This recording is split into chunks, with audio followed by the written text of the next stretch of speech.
पानी मनीषा हत्याकांड ने हर किसी को हिलाकर रख दिया। जिस हालत में मनीषा की लाश मिली थी, उसे देखकर परिजनों के साथ साथ गांव वाले अभी भी सदमे में हैं। तो इसी बीच गुरुवार सुबह महिला टीचर मनीषा का 9 दिन बाद गांव में ही अंतिम संस्कार कर दिया गया। मनीषा को उनके छोटे भाई नितेश ने मुखाग्नि दी। शव को सिविल अस्पताल से सीधा गांव ढाणी लक्ष्मण के शमशान घाट लाया गया था। पिता संजय सहित ग्रामीण शमशान घाट पर पहले से ही मौजूद थे।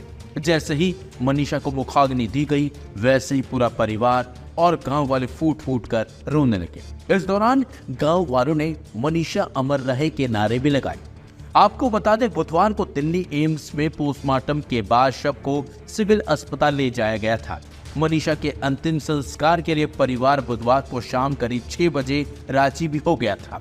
दरअसल परिवार ने 2 मांगे सरकार के सामने रखी थी, जिसमें केस की जांच सीबीआई से कराए जाने और दिल्ली एम्स में पोस्टमार्टम करवाना शामिल था।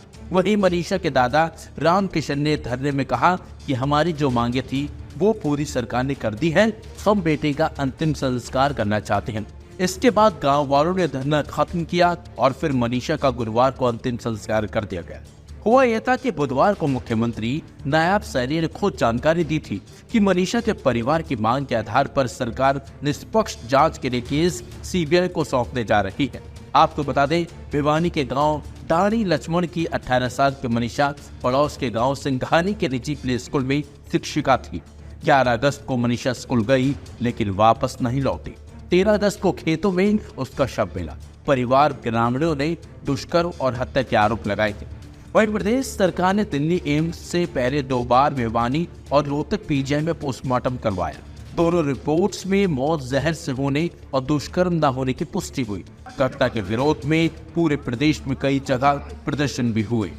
अंतिम संस्कार स्थल पर किसी भी अप्रिय घटना को रोकने के लिए पहले ही पुलिस बल और रैपिड एक्शन फोर्स की तैनाती कर दी गई थी। शव यात्रा के मार्ग को साफ करने के लिए जेसीबी मशीनों का इस्तेमाल किया गया था। जबकि गुरुवार को मनीषा के अंतिम संस्कार से पहले किसी तरह का कोई बवाल न हो, इसे देखते हुए नेट तक बंद कर दिया गया था। इस मामले में शुरुआती आपको बता दें, भिवानी अस्पताल में पोस्टमार्टम हुआ था, जिसमें कहा गया था कि गला रेतकर हत्या की गई। गले पर 29 mm कट का निशान है, जिससे परिजन भड़क गए थे और बेटी के शव को लेने से इनकार कर दिया था। मामला तूल पकड़ने लगा तो नायब सिंह सैनी सरकार ने एसपी को हटा दिया और थाने के 5 पुलिसकर्मियों को लापरवाही बरतने पर सस्पेंड कर दिया। हालांकि 18 अगस्त को मामले में नया मोड़ तब आया जब पुलिस ने दावा किया कि मनीषा ने कीटनाशक खाया था और सुसाइड नोट की भी बात पुलिस ने कही थी।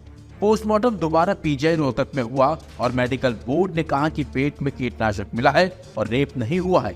हालांकि लोगों और परिजनों ने इस बात को सिरे से खारिज कर दिया था और इसी बात को लेकर 9 दिन तक बवाल होता रहा।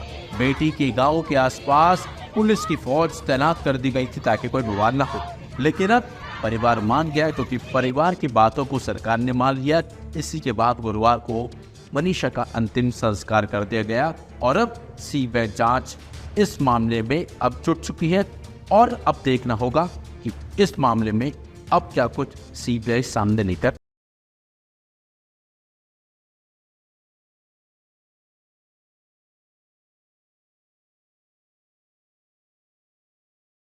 दुखद घटना है और पूरे देश को, पूरे समाज को इस पे बहुत अफसोस है।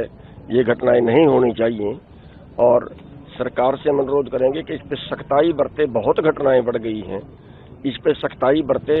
समाज को न्याय चाहिए, सरकार की रेपुटेशन का भी सवाल होता है। दूसरा, इसमें ये कहेंगे कि जो डिले हुआ है वो नहीं होना चाहिए था। उसमें कहीं ना कहीं जहां भी अगर किसी की ढील रही है, किसी की अगर गलत रिपोर्ट दी है, तो सीबीआई जो जांच है वो भी उसमें साथ हो। अगर कोई किसी पुलिस वाले ने किसी मुजरिम को बचाने की कोशिश की है या हॉस्पिटल ने कोई रिपोर्ट गलत देने की कोशिश की है, तो उनके ऊपर भी सीबीआई तुरंत साथ में ही कार्रवाई करे, क्योंकि वो भी दोषी बनते हैं। मनीषा की मृत्यु के मामले में इसमें ताज़ा अपडेट तो ये है कि हमने उनको आज अश्रुपूर्ण विदाई दे दी है। उनका अंतिम संस्कार हजारों लोगों की भीड़ में कर दिया गया है, सभी के साथ ही संवेदनाओं के साथ। परिवार और जन भावना ये थी कि सीबीआई जांच और एम्स की जो पोस्टमार्टम है वहाँ होना चाहिए। और वो होने के बाद परिवार ने कल शाम को धरने पर ये सभी से प्रार्थना की थी और हम भी लगातार प्रशासन की तरफ से प्रार्थना कर ही रहे थे सभी से, तो वो स्वीकार कर लिया गया है। और आज सुबह 8 बजे हजारों लोगों के साथ प्रशासन की मौजूदगी में बहुत शांतिपूर्ण तरीके से उस बहन को विदाई दे दी गई है। परिवार ने क्या कोई और मांग भी आप लोग? परिवार ने सिर्फ एक बात हमसे बार बार कही है, जब हम वहाँ अंतिम संस्कार पे मौजूद थे तो परिवार की तरफ से बात यही थी कि उन्हें और कुछ नहीं चाहिए, बेटी को न्याय चाहिए। और उस बेटी को न्याय के लिए सरकार ने सबसे बड़ी एजेंसी को ये जांच सौंप दी है और हम उम्मीद करेंगे कि जो छोटी मोटी किसी तरह की कोई चूक हो गई होगी तो उस चूक को ठीक करने का काम सीबीआई करेगी और जो भी तथ्य रहेंगे उनको सबके बीच में लाया जाएगा। और अगर कोई वास्तव में कोई गुनहगार मिलता है तो कानून के तहत उसे सख्त सजा दिलाने का काम सरकार और सीबीआई दोनों मिलकर के करेंगे। अभी भी चालू है? बहुत सारे कारण हैं, आपके साथ साथ मेरे भी सवाल हैं प्रशासन से, सरकार से, कि अगर मनीषा ने कोई जहरीला पदार्थ लिया है तो वो क्यों नहीं उस जगह पे चिल्लाई, या जब कोई आदमी जहर पीता है तो उसको ट्रीटमेंट के दौरान भी बांध के रखा जाता है, वो चिल्ला के कहीं भागी नहीं, या फिर जमीन क्यों नहीं नोची, हाथ पार पांव क्यों नहीं चलाए उन्होंने। दूसरा, जब कोई आदमी कीटनाशक पदार्थ लेता है, जहरीला पदार्थ लेता है, तो मुझे नहीं लगता कि कोई जानवर केवल उसके मुंह को नोचने का काम करेगा, फेस को नोचने का काम करेगा। मनीषा के किसी शरीर के दूसरे हिस्से पे कोई खरोंच तक नहीं है, तो क्या ऐसा कौन सा जानवर था जिसने केवल उसके फेस को नोचने का काम किया। पुलिस से मेरा सवाल है कि सुसाइड नोट को चौथे दिन क्यों लेके आए, पहले दिन से सुसाइड नोट क्यों नहीं लेके आए।